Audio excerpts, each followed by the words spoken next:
Wigging out for leadership. Michael C. Riley Elementary School held a special pep rally planned by the Student Lighthouse Team to celebrate students setting their own academic and personal, wildly important goals or WIGs. My academic goal is really to understand area and parameter and volume more, especially with shapes that are like that you have to split them. My personal goal is I wanted to try to clean my room once a week. The students also work together on a school-wide WIG. This year, it focuses on vocabulary. And during the pep rally, the principal told the kids to keep up the good work. And we are so excited to see all of the new vocabulary words you are learning this year. The Student Lighthouse Team is made up of kids from upper grade levels who serve the school in a leadership capacity. I'm learning that you can be a leader by showing what you can do and not like doing anything bad. You can do something that you know is good even though whenever no one's watching. If you learn it at a young age, you could be better when you grow up.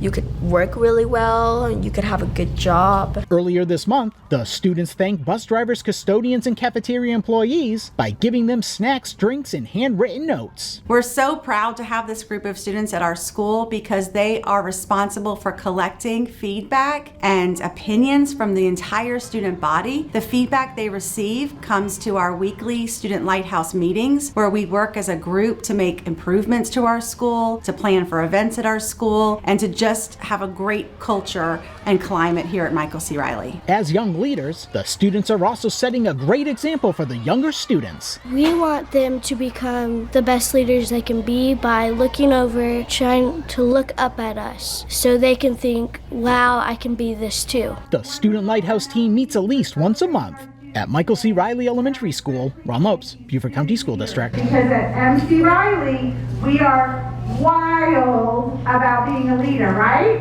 Right. So let's give a